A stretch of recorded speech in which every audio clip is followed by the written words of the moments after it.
Boa tarde, pessoas.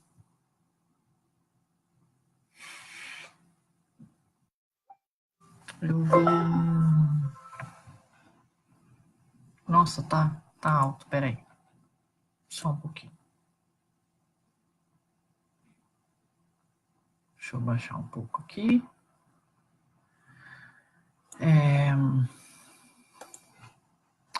Eu ia fazer essa live na semana passada, acabei fazendo.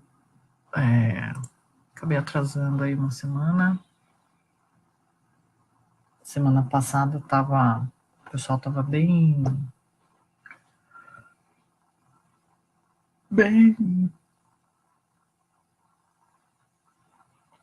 entusiasmado aí, né, discutindo a situação da novela da Globo e do fato da menina ter feito. Eu não vi, tá, gente? Eu não assisto novela, então eu não vi. Eu devo dizer que eu não procurei o vídeo da menina fazendo a oferenda na natureza e tudo mais. Eu não procurei, tá? Então, o que eu vou falar realmente é baseado, talvez, em um certo achismo. Mas me pediram para falar, então eu vou falar. Basicamente, o que eu acredito que é o mais correto é de tudo que eu vi publicado por aí, é realmente a ideia que o Comino deu, né? O Alexandre Comino. A Globo ou qualquer outra emissora, eles publicam e disseminam e fazem conteúdo para um público XPTO, né?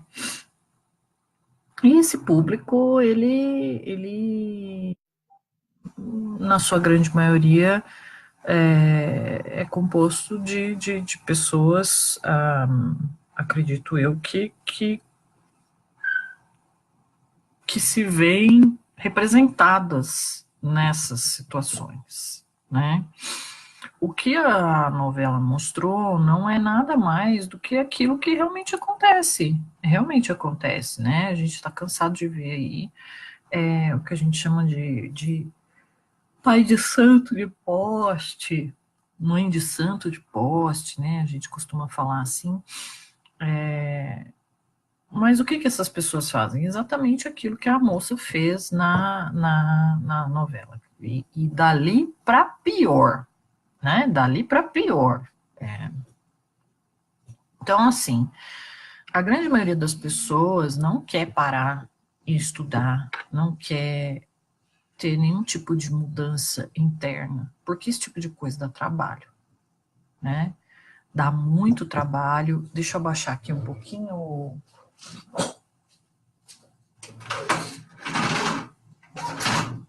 Pronto, assim fica melhor.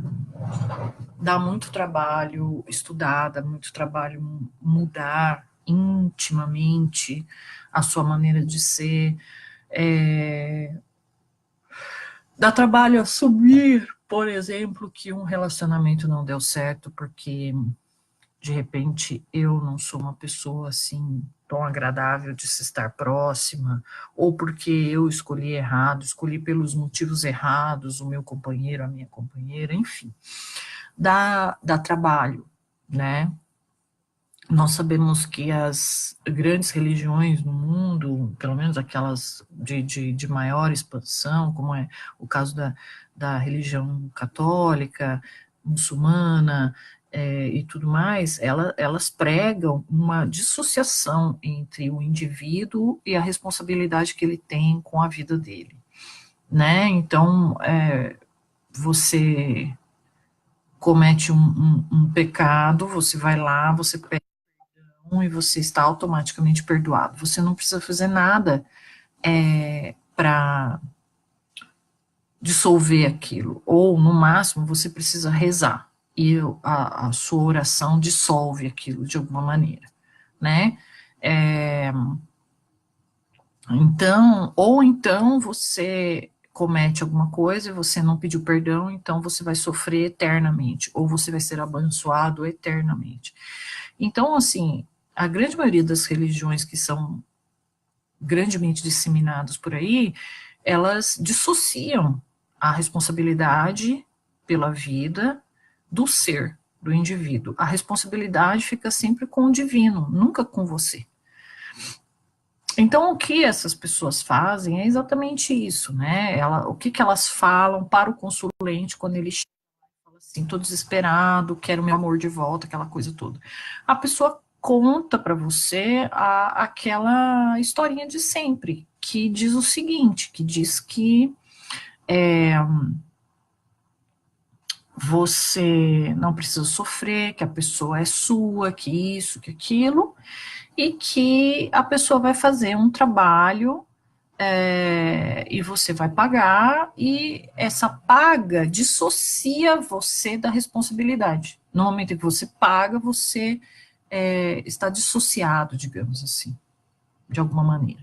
Da mesma maneira, a pessoa que faz o trabalho, ela também acredita que ela não será culpabilizada por isso, porque ela entrega todo esses elementos e esse pedido e tudo mais para um elemento mágico, né? Um elemento mágico vivo, ela entrega tudo isso para esse elemento mágico. Então, ela também se dissocia, ela pensa assim, não, eu não estou fazendo nada, culpado é quem pediu e quem fez, eu só fui intermediário. Isso é um pensamento recorrente na história da humanidade. Não tem como a gente se dissociar disso, achar que a Umbanda vai ser diferente do resto. Realmente, a nossa fundamentação é diferente. Mas a maneira como as pessoas enxergam é a mesma como eles enxergam todas as outras religiões. Então não tem diferença. Também dentro da Umbanda as pessoas acreditam que podem fazer as coisas e que o simples arrependimento, ou o simples pedido de perdão, ou a simples paga, exime elas de responsabilidade.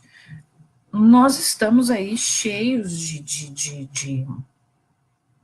de relatos, né, da espiritualidade, psicografados, e dos próprios guias durante trabalhos espirituais, que falam, reiteram a todo momento, nos dizendo que isso não existe, né, que cada pensamento, cada palavra, cada gesto, cada ação sua, é sua somente, e não adianta que você queira pôr a culpa em Deus, no diabo, no Exu, na Pombagira, ou em quem quer que seja, porque ela é sua, tá certo? Tem gente que fala assim, é minha, eu posso dar para quem quiser. Pode até ser assim, mas no frigir dos ovos, aos olhos da lei divina, da justiça maior, né, de Deus, isso não existe, porque a carga energética, aquela energia gerada, foi disparada por você, tem a sua assinatura genética espiritual. Então, como ela tem a sua assinatura, ela só pode voltar para você. Ela não vai voltar para outra pessoa. Ela vai voltar para você. Claro que aí tem uma série de variáveis, atenuantes e outras que fazem com que as coisas sejam piores, enfim. Mas é fato que, sim, a imagem, a cena retratada na novela existe, entendeu? Não me sinto em nenhum momento afrontada por essa cena, entendeu? Isso é comum, é comum. O que a gente tem que fazer é continuar educando, é continuar falando. Nós que estamos dentro da religião temos a obrigação. Agora, as pessoas que fazem a novela e tudo mais, essas pessoas, elas não têm obrigação, elas não são, elas estão ali por um motivo de entretenimento apenas, né? Elas distorcem todo tipo de fato, porque elas não distorceriam religião. Religião também é um negócio que a televisão distorce a todo momento, né? Então, aconteceu, é normal que tenha acontecido e é provável que continue acontecendo, né? Não tem o que fazer.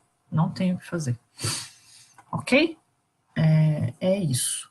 Deixa eu ver aqui que eu tinha mais alguma coisa. Me mandaram algumas duvidazinhas hoje, que eu achei interessantes para discutir com vocês.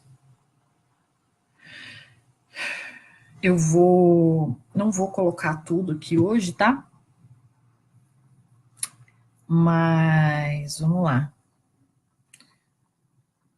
Esse ano, nós abrimos o nosso primeiro curso de desenvolvimento mediúnico aqui na Casa da Vó Benedita, tá bom?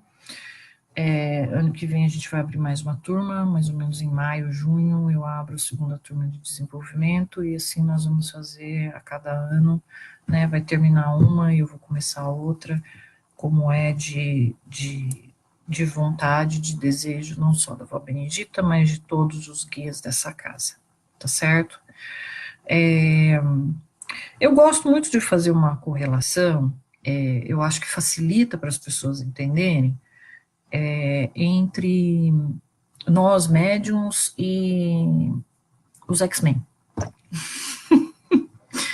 Tem gente que olha e fala assim, como assim X-Men? X-Men, isso mesmo. Já explico. O nosso irmão Charles Darwin, por exemplo, ele, pai da teoria da evolução das espécies, né? Ele já havia explicado que as espécies evoluem, fisicamente falando. Né? Então, fisicamente falando, hoje em dia, a gente já sabe que tem crianças, por exemplo, que nascem sem os dentes do siso, porque não tem utilidade, né? Nascer para a gente arrancar. Outra coisa que já está acontecendo, que já tem alguns relatos, são pessoas que não têm o apêndice, simplesmente nascem sem. Outra coisa que tem sido grande parte das mães da minha idade, por exemplo, eu tenho 45, vou fazer 46 esse ano, e muitas mães falam assim, nossa, eu levei um susto, porque o meu bebê nasceu e já estava de olhos abertos, né? Para quem nasceu na década de 70 como eu, isso é uma coisa diferente, porque os bebês até então nasciam de olhinhos fechados, e às vezes demorava uma semana, né, 5, 6 dias para a criança abrir os olhos, né, ou conseguir ficar de olhos abertos, conseguir focalizar, conseguir. A minha filha, por exemplo, na sala de cirurgia, quando ela ouviu a minha voz, deu de cara comigo, ela abriu os olhos e ficou com aquele olho arregalado, assim, olhando diretamente. Não sei se ela estava me vendo, me enxergando, mas com certeza ela ficou olhando para mim na direção da minha voz, eu falando com ela e ela olhando fixamente para mim, né? Então, isso também ocorre muito. Outra coisa que a gente também tem ouvido falar e tem lido algumas coisas são já crianças que têm nascido com olhos, né? Essa parte colorida do olho, a íris, maior alguns milímetros. Então, olhos maiores. E o que é isso, gente? Isso é teoria da evolução das espécies, né? O ser humano é um animal, então ele também evolui, tá? Só que isso tudo são coisas físicas que a gente vê, né? Comprovadas cientificamente, relatadas por médicos, obstetras, pediatras e por aí vai. No caso da mediunidade, a mediunidade, ela também é algo que nos últimos, aí, acho que desde a década de 70, 80, por aí, tem nascido muitos médiuns, mas muitos, entendeu? Não só aqui no Brasil, no mundo inteiro, tá? Eu sou da seguinte opinião, não vai dar 50, 100 anos antes que a gente veja uma mudança total na sociedade, né? Não adianta a gente querer tapar o sol com a peneira e dizer assim, mediunidade não existe, energias não existem, isso, aquilo outro. Se a gente tem cada vez mais crianças e jovens que enxergam o lado físico e o lado espiritual da vida. Entendeu? Não tem mais como a gente ficar ignorando, enchendo, entupindo a pessoa de remédio, e isso, aquilo e aquilo outro. E aí, aquele bordãozinho, né, aquele bordãozinho que eu ouvi, por exemplo, muito quando eu era menor, mais jovem e tudo mais, de que, você tem mediunidade porque você tem um karma muito grande, e você precisa trabalhar, e você tem uma missão de ajudar muitas pessoas, e aquela coisa toda. Esse bordãozinho, ele cai por terra, né? Porque se a gente for pensar realmente, se a gente for lembrar o nosso irmão Jesus Cristo lá 2000 anos atrás, todo mundo, todos nós temos a tarefa de nos ajudar no mundo, né? Amar uns aos outros como eu os amei. Então, todos nós temos esta missão primordial na vida, não é só o médium, é todo mundo. Dito isso, a pergunta foi assim: eu tenho mediunidade e agora eu tenho missão? Primeiro, eu não gosto dessa palavra missão. Eu acho que missão, ela existe para Mahatma Gandhi, para Jesus Cristo, para Madre Teresa de Calcutá, que foram pessoas que tiveram um impacto, se não regional, se não mundial, pelo menos regional, né? Impacto, mudança na sociedade como um todo, né? Eu não vejo assim. Eu acho que nós, como médiuns, nós temos esta pequena tarefa de alterar a percepção do mundo com relação ao que é real, né? E é aí que entra a historinha dos X-Men, não é assim? Como evolução de espécie,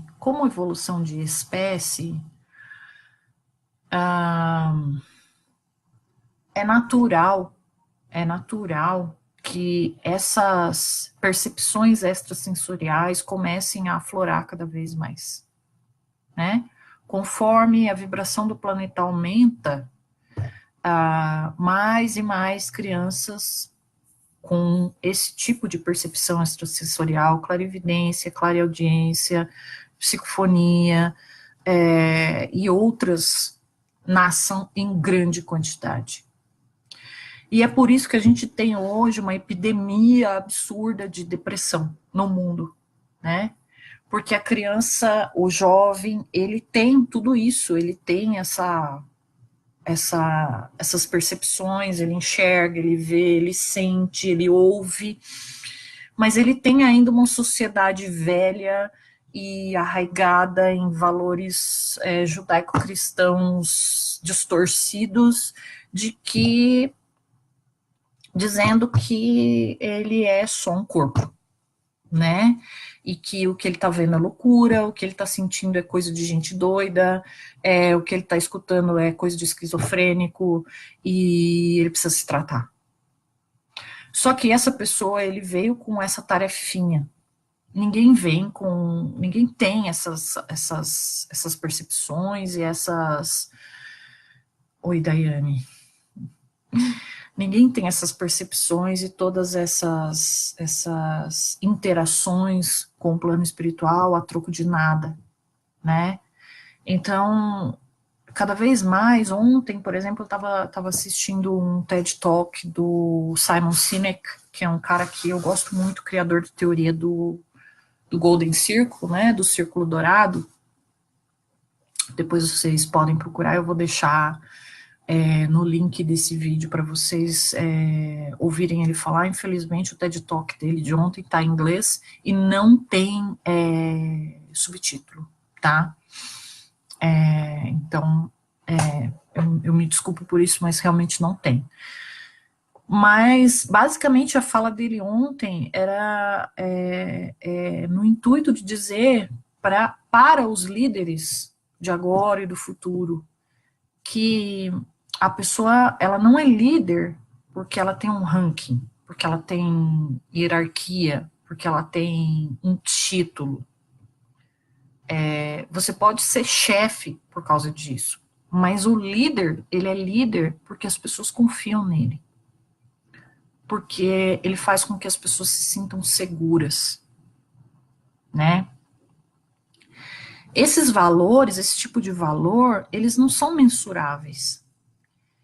Então, a diferença entre uma sociedade materialista e uma sociedade espiritualizada é justamente isso, é a gente começar a fazer esse movimento de coisas que eu posso medir com números, para coisas que eu não meço, mas eu sinto. E essas crianças, esses meninos, essas meninas, esses jovens, eles são exatamente isso, eles são os X-Men, né? Eles são os mutantes, digamos assim, da nossa sociedade hoje.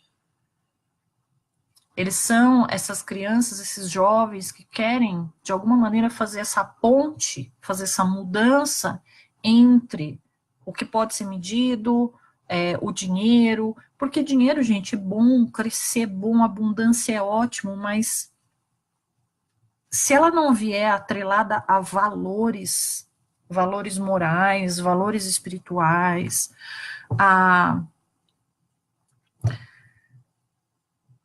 a desenvoltura que se necessita para que a pessoa possa ser criativa, para que a pessoa possa ser livre para gerar de si coisas boas, não se sustenta, né? E não sou eu que estou falando, né?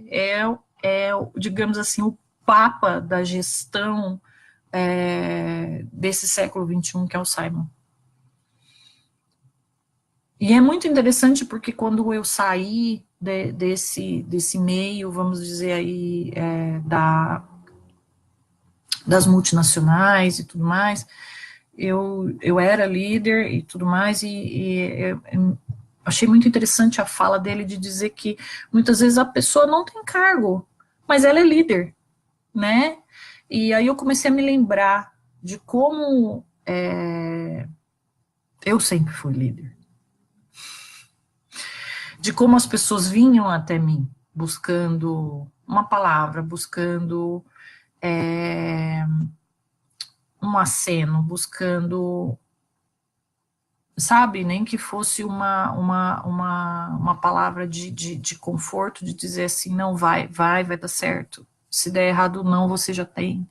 Enfim, toda aquela conversa que as pessoas, a velha sociedade, né, os humanos não mutantes, digamos assim, eles acham que é balela, né, que uma empresa para ser próspera e para caminhar, ela tem que ter como visão única lucro, números, objetividade e tudo mais. E o meu discurso para os meus funcionários sempre foi o contrário. O meu discurso sempre foi: você está feliz? Você é feliz fazendo o que você faz?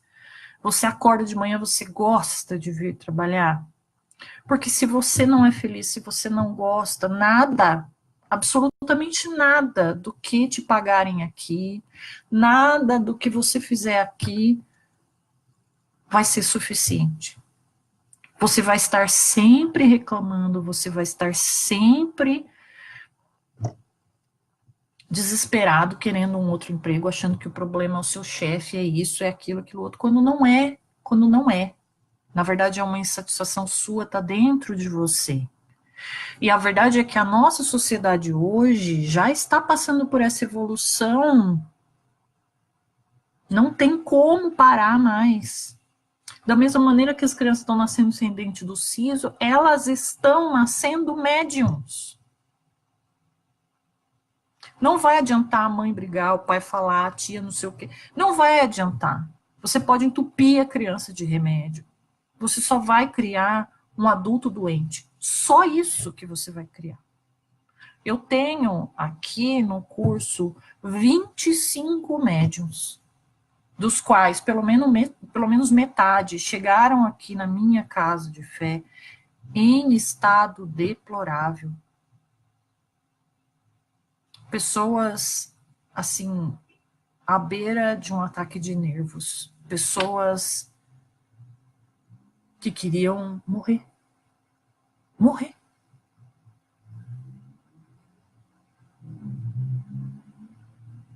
E tudo o que elas queriam, tudo que essas pessoas querem, é se sentir normais. Elas acham que normal é ser como são essas pessoas que não veem nada, que não sentem nada, que não...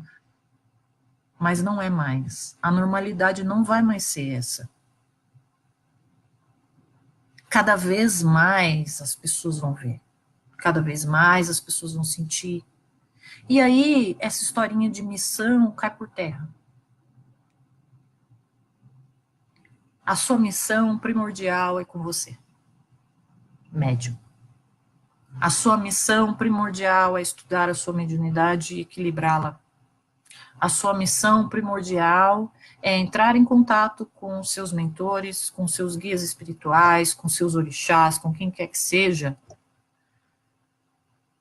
para que você se fortaleça, para que você mostre ao mundo que ser médium é normal. É quase que a mesma coisa que viver dentro da escolinha do professor Xavier lá nos X-Men.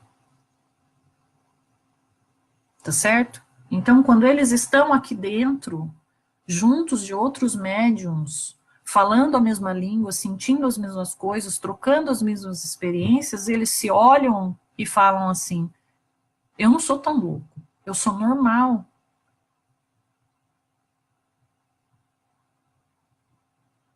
O que você vai fazer com a sua normalidade mediúnica, com o seu equilíbrio mediúnico, aí já é outra coisa, né? Eu, no meu caso, a minha tarefa é essa, né? Mas como é que eu descobri a minha tarefa? Entrando em equilíbrio, estudando, conversando com os meus guias, com os meus mentores, procurando, buscando respostas. Nunca foi fácil, tá bom? Nunca foi fácil, nunca foi barato, porque uma terapia custa caro, um bom profissional, um profissional que esteja bem situado no mercado, que tenha coerência com as coisas que fala e faz, não é barato. As pessoas precisam sobreviver. Percam essa mania de que porque fulano trabalha com terapias alternativas, porque ele faz tratamento isso ou aquilo, ele não pode cobrar. Isso não existe. Espiritualidade é sinônimo de abundância. Tá certo? Então, da mesma maneira que um médico estuda para poder fornecer aquele seu trabalho, um médium, um pai de fé, um sacerdote também precisa estudar e também precisa receber pelo trabalho que ele presta. Tá bom? Embora nós, muitas vezes, aqui na minha casa, por exemplo, a gente vive dando bolsa de estudo para todo mundo que dá para a gente dar, a gente, né, distribui. Porque nós sabemos que a situação do país não está das melhores. Mas é isso. Não é porque você tem mediunidade que você tem uma missão na vida. Você não nasceu Jesus Cristo, até onde eu sei, tá? Até onde eu sei. Mas alguns de nós têm sim como tarefa primordial ou veia central de vida o trabalho com a espiritualidade. Nem todos de nós têm, mas alguns de nós têm, sim. Também é natural que você, tendo estudado, tendo desenvolvido sua mediunidade, tendo equilibrado sua mediunidade, tendo entrado em contato com seus guias, com seus mestres, com seus orixás, enfim, é normal que você queira manter esse contato. É normal que você comece a ter vontade de devolver à sociedade aquilo que você recebeu. E é por isso que a grande maioria dos estudantes da espiritualidade acabam desenvolvendo trabalhos paralelos, mesmo continuando sendo profissionais de multinacionais, professores, bancários e por aí vai, advogados e tanto faz, essas pessoas também acabam desenvolvendo trabalhos paralelos, porque é algo que dá uma satisfação íntima muito grande, equilibra energeticamente essa pessoa E ela passa a não precisar mais, por exemplo, se entupir de remédios, e a depressão dela vai embora, e o síndrome do pânico vai embora, e a vontade de se matar vai embora, e aquela coisa de que o que eu estou fazendo aqui, que mundo é esse, papapá, também vai embora. Tá certo? Então, hoje eu respondi 2 perguntinhas. A primeira, a pergunta sobre a novela. Aconteceu sim, é normal, vai continuar acontecendo, não é nada mais do que o reflexo da realidade. Cabe a nós, que estamos dentro da religião, discutir o assunto quando ele vier à tona, explicar quando as pessoas perguntarem, mas não é obrigação da Rede Globo ou de qualquer outra emissora estar alinhado com os fundamentos nossos religiosos, tá? Porque a grande maioria deles, na minha opinião, agora minha opinião, prestam desserviço à sociedade, infelizmente, tá certo? Isso é a primeira. A segunda é, eu sou médium, eu tenho missão? Não, você não tem missão. Não uma missão externa, como essa que você ouve tanto falar por aí. A sua missão é com você. Nesse sentido, você tem missão. Você tem a missão de se conhecer, se descobrir, se equilibrar, estudar e melhorar. Tá bom? Você recebeu essa mediunidade, você faz parte aí da nova mutação da sociedade, dos X-Men, não é assim? Você faz parte dos X-Men, então agora está na hora de você conhecer as suas habilidades, desenvolvê-las e colocá-las em prática para o seu bem-estar e para o bem-estar de todas as pessoas à sua volta. Porque se você estiver bem, se você melhorar, se você estiver forte, se você estiver feliz, se você estiver equilibrado, muita gente em volta também vai ficar assim. Tá bom? É isso, gente. Semana que vem eu vou responder mais algumas perguntinhas. Tá bom? Até mais.